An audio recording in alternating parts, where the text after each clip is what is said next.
Subscribe करें हमारा YouTube channel, bell icon को क्लिक करना ना भूलें, जिससे आगे आने वाले सभी YouTube अपडेट्स, वीडियोस, नोटिफिकेशंस आपको मिलते रहें।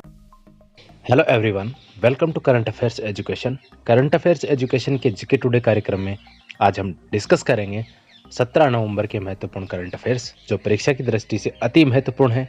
बिना स्किप किए वीडियो को पूरा देखिए ताकि आपके करंट अफेयर्स अच्छे से कवर हों। शुरुआत करते हैं अंतिम सेशन के अभ्यास प्रश्न के साथ। अंतिम सेशन में हमने आपसे पूछा था 2013 में भारतीय नौसेना में शामिल INS विक्रमादित्य को भारत ने किस देश से आयात किया था? तो इसका सही उत्तर है रूस। भारत ने इसको रूस से आयात किया था। अब शुरुआत करते हैं। सबसे पहले हम डिस्कस करते हैं बिहार के CM नीतीश कुमार। देखिए, 7वीं बार बिहार के CM बने हैं। राज्यपाल फागू चौहान ने इनको शपथ दिलाई है। यहाँ पर एक प्रश्न मैं आपसे पूछता हूँ पॉलिटिका, राज्यपाल मुख्यमंत्री को शपथ किस आर्टिकल के तहत दिलाता है? ये आप कमेंट में लिखिए। यहाँ पर यह ध्यान देने योग्य बात है कि राज्यपाल होता है वह मुख्यमंत्री को शपथ दिलाता है। और साथ ही आपको राज्यपाल से संबंधित एक तथ्य याद रखना है, राज्यपाल कभी भी उस राज्य का नहीं होता है जिस राज्य का वह राज्यपाल होता है। मान लीजिए कोई व्यक्ति अगर मध्य प्रदेश का है तो वो अपनी ज़िंदगी में कभी भी मध्य प्रदेश का राज्यपाल नहीं बन सकता। यहाँ से आप क्लियर कर सकते हैं कि राज्यपाल उस राज्य का नहीं होता जिस राज्य का वह निवासी होता है। उसके बाद देखिए, मुख्यमंत्री बने हैं नीतीश कुमार। तारकिशोर प्रसाद व रेणु देवी, इनको उप मुख्यमंत्री बनाया गया है। अब बात करें अगर बिहार के मुख्यमंत्री नीतीश कुमार की, तो सबसे पहले ये वर्ष 2000 में पहली बार 7 दिन के लिए मुख्यमंत्री बने थे। 2005 से 2010 तक इनका मुख्यमंत्री का फिर से कार्यकाल रहा। 2010 से 2014 में इनका कार्यकाल रहा। 2015 से 2015 तक ये भी इनका एक कार्यकाल रहा है छोटा। 2015 से 2017 तक भी इनका कार्यकाल रहा है। 2017 से 2020 और अब फिर 16 नवंबर 2020 से इनका अगला कार्यकाल है वो शुरू हो गया है। यहाँ पर आपको ध्यान में रखना है बिहार के CM नीतीश कुमार के बारे में। उसके बाद आगे बढ़ते हैं। मालाबार युद्धाभ्यास, इसका दूसरा चरण। प्रथम चरण है वो 3 से 6 नवंबर को बंगाल की खाड़ी में संपन्न हो चुका है। दूसरा चरण है वो 17 से 20 नवंबर को अरब सागर में होगा। ठीक है, ये आज से शुरू हो जाएगा और 20 नवंबर तक चलेगा और ये होगा अरब सागर में। तो यहाँ पर आपको ध्यान में रखना है मालाबार युद्धाभ्यास बहुत ज़्यादा महत्वपूर्ण है, बिकॉज इस पे शामिल हो रहे हैं क्वाड देश। क्वाड देश की नौसेना है वो यहाँ पर संयुक्त युद्धाभ्यास कर रही हैं। क्वाड देश में कौन कौन से देश शामिल हैं? देखिए, क्वाड देशों का जो समूह है उसमें 4 देश हैं, ऑस्ट्रेलिया, जापान, USA और इंडिया। इसमें ऑस्ट्रेलिया इसी बार शामिल हुआ है, याद रखेंगे मालाबार युद्धाभ्यास में।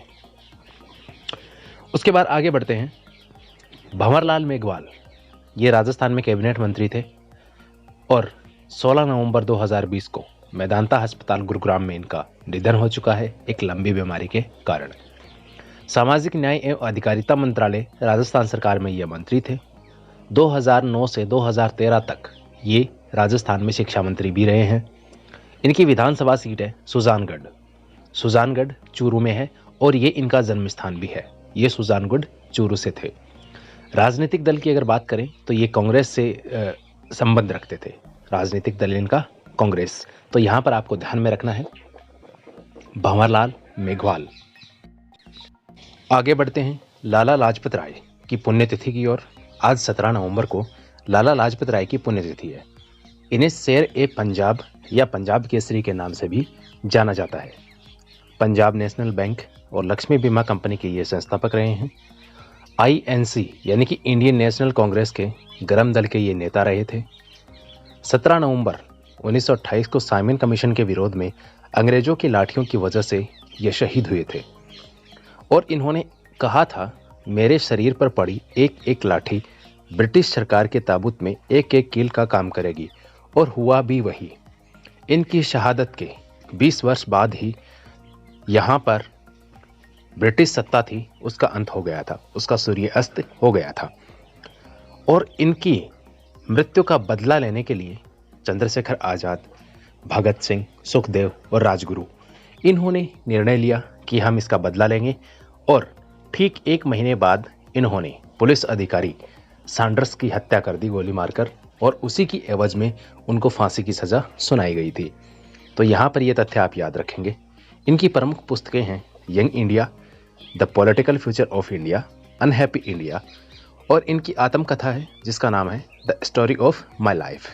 याद रखेंगे ये सारी चीज़ें लाला लाजपत राय के बारे में। उसके बाद में हम आगे बढ़ते हैं। DGCA ने अंतर्राष्ट्रीय अर्ध शुष्क उष्णकटिबंधीय फसल अनुसंधान संस्थान हैदराबाद को ड्रोन का उपयोग करने की अनुमति दी है। तो यहाँ पर ये बहुत ही ज़्यादा महत्वपूर्ण है।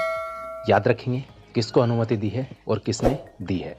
और यहाँ पर कृषि अनुसंधान कार्यों को तीव्रता देने के लिए और उनको और अधिक गति देने के लिए इस प्रकार की अनुमति दी गई है। चलते चलते आपके लिए एक अभ्यास प्रश्न, जिसका जवाब दीजिए आप कमेंट बॉक्स में। इसका सही जवाब हम आपको आने वाले सेशन में देंगे। आपके लिए आज का प्रश्न है, अंतर्राष्ट्रीय सहिष्णुता दिवस प्रतिवर्ष कब मनाया जाता है? 15 नवंबर, 16 नवंबर, 17 नवंबर या फिर 18 नवंबर? इसका सही उत्तर दीजिए आप कमेंट बॉक्स में। मिलते हैं अगले एपिसोड में, तब तक के लिए नमस्कार।